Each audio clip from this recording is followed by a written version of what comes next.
Hello YouTube, welcome back to the Web Gear Review.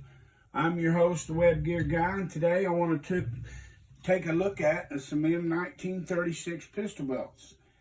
Now this video will be part one of a series I done about 10 months ago called US Pistol Belts. This is part one, okay? You can catch the other series of the videos. Look back in my playlist and you'll find them. If you like this kind of information and about this type of web gear and things, hit that like button and comment below. It helps the YouTube machine pick me up, okay? So the nomenclature for these belts would be belt pistol M-1936. The number associated with it back then was 74-B265. Now, the M1936 pistol belts that you see here was issued to all ranks in the armed forces that was issued a handgun or a carbine, and otherwise was not issued a cartridge belt, okay? Now, the M1912 type pistol belts was still being issued during World War II. But it was the failure of the buckle of the M1912 belts that caused the M1936 pistol belt to come to pass. Basically, the M1936 is just like the M1912 belt, with one exception, and that is the buckle. Now, the M1912 belt had a longer T part here, okay, and it had kind of a trapezoid shape type female part of the buckle, and it just went, see, this hooks really good, but the 1912 didn't hook real well, and sometimes it stayed there, and they did have an issue with them coming loose. So that was the whole purpose of the M1936 pistol belt, was to make some adjustments to it, okay. The main change, like I said, was the buckle, alrighty, and the first of the M1936 pistol belts had the same type of flat, smooth belt keepers as the M1912, but that soon changed in about, we'll look at it here later. See these flat belt keepers? Okay, they had the same type. The first ones did, okay? Now, belts made in 1941 will have all metal parts made from blackened brass, with the exception of the belt keepers, which are blackened copper. And the keepers are flat and soldered on the back, okay? I don't have an example to show you, but on the back you'll find a split right here, and there'll be a little solder on it, okay? Instead of being crimped like this one right here, this 1942 type belt, okay? Belts made in 1942 will have all metal parts from blackened brass, and the brass keepers are flat and soldered on the back, okay? And then in the middle of 1942, they made a change in the buckle material from brass to a light metal alloy, and changed the brass keepers to steel. And as you'll see, this 1942 belt was obviously made in the middle of 42 because it has a steel keeper and not a brass one, okay? See that? Alrighty, and looky there. It has the alloy buckle on the male side, but it still has a blackened brass on the female side. So this was made in the middle of 42. I mean, dating it by those these facts, okay? Now, the alloy buckles have a webbing in the corner of them of the female side. Look at this alloy buckle. See that little webbing?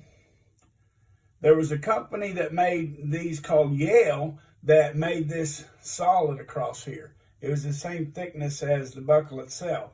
So if you have one like that, it was probably made by a company called Yale, okay? All the others just kind of got that little webbing there. Alrighty. I thought that was an interesting thing. Now, in 1943, belts made will have the keepers and the belt ends made of steel, parkized or zinc chromated coated, kind of a yellowish green color, and it will be clinched together or crimped, and a alloy web buckle. Okay, see, so it still has the alloyed web buckle. Alrighty, and the parkized metal, you'll know one when you see it. See how this is a brass, black and brass in? That parkized metal is kind of a yellow greenish color, and they corrode really bad. Okay, so that wasn't used a whole long time. I don't have one of them in my collection because I threw it out years ago because it was corroded. And now, if I knew I was going to make these videos some years ago, I would have kept some things that I no longer have that are hard to find now. Okay. But anyway, it was in 1943 that in the middle we seen this ridged belt keeper. See, up until that point, from M-1912, they were flat. But they started crimping them instead of soldering them. But then in 43, they changed to this ribbed keeper and crimped. Okay?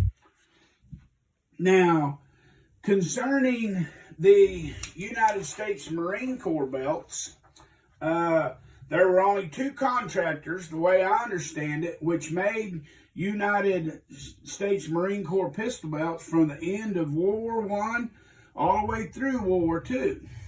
And those two companies are these two companies right here. Okay, see that?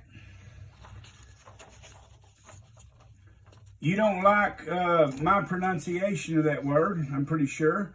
So anyway, from the end of World War I to II, these two companies here were the ones who made the Marine Corps pistol belts. Now, Boyd made a whole lot of web gear for the Marine Corps, but they never made any pistol belts the way I understand.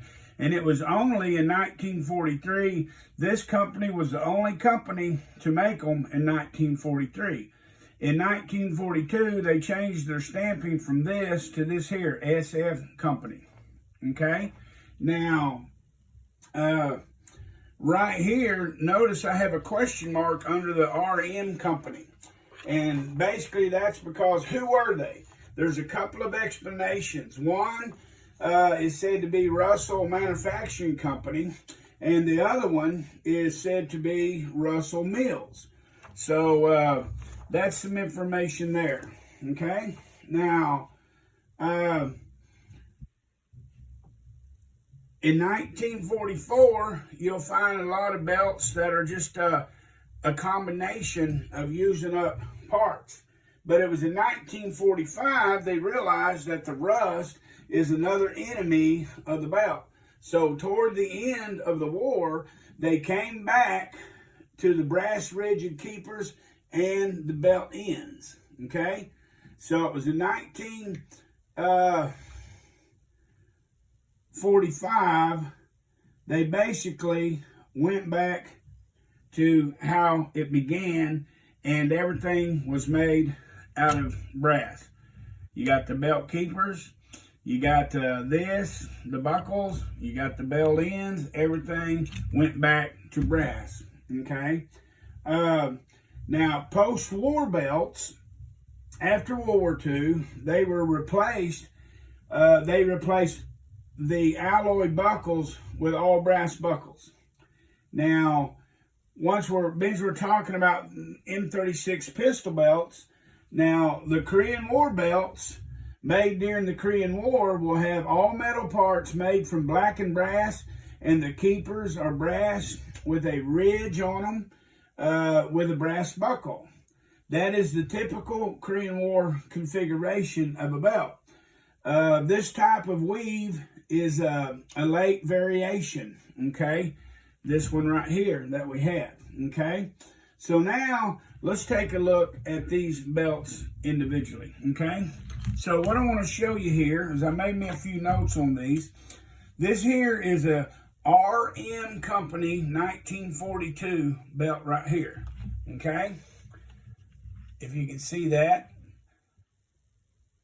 That's how they stamped that right there, 1942. It's stamped U.S. It has the steel keepers, flat steel keepers that's crimped, okay? And then it has a alloy buckle there and a black and brass buckle here, okay? And it is the khaki looking color, okay? Now right here, we have a belt that's almost identical to that, but the color's just a little different, okay? But it is a 1942 belt also. It has the same features. Half of this buckle is the alloy, half of it's black and brass, and it has steel keeper and a steel belt in, okay? Let's look back at the 42 belt. See, it also has that steel belt in. See, that magnet sticks right to it. Okay, now, coming up to here, I want to show you this one here. Now, this belt here is from 1943 to 45, and it has alloy buckles on it, okay? And so, the whole entire buckle is alloy, and it has that webbed in it, okay? It has steel rigid keepers that are crimped, okay? That started in 43. However, it has a brass, black and brass end, okay? Notice they've got the snap. The snap's missing out of this one here, and that snap is for an M-1912 magazine pocket, or there were other magazine pockets that could go on there. Now, this is an interesting belt here. This is 44 or 45. Look at the weave of this belt. See, it has the black and, it has the alloy buckle. It has the steel belt keepers that's crimped. And there's the only identifying mark on it other than US. But that is a strange weave, and the way I understand it, this was a late war type of belt they tried for a little while. Now, some say these are not very rare belts. Sorry, here's some more info that somebody wrote on there, looks like. Some say these are not very, very rare belts, but yet you don't see a whole lot of them. So that's a pretty interesting pistol belt. In fact, it's one of my favorites because it is unique. It's got kind of a flat weave to it. Okay, now here is an old salty, pretty heavily wore 1945 type belt. This here would be post-war. You'd see this plumb up into the Korean War, even up into Vietnam War. I mean, there were still 36 pistol belts using here and there, okay? It's all brass. It's black and brass keepers, black and brass buckle, black and brass bell ends, the whole caboodle, okay? And this is your typical Korean War issue type belt right here. Now, the last belt I want to show you is I want to show you this belt. It appears to be an M-1936 type of belt. See that? Got US stamped on it. And notice it's got M-1956 type of keepers on it. That throws up a red flag, okay? Okay, it does have a metal end to it. But look at this buckle. Look at the weird shape of that buckle, okay? Now this in here, the brass blackened end looks pretty well normal, okay? But look at the difference in that buckle. So if anybody, you have any information on this belt, I mean, why don't you put it in the comments? Because I have it labeled as a fake right now. I don't know. But this buckle is strange. Now, could it be this is a belt made for the Greek army who used a lot of U.S. equipment? I don't know, but if you have any information, drop me a note on that because I'm very curious. It is odd, but I thought I'd keep it in my collection just because. I know it has some question marks on it. But anyway, thank you for watching the Web Gear review.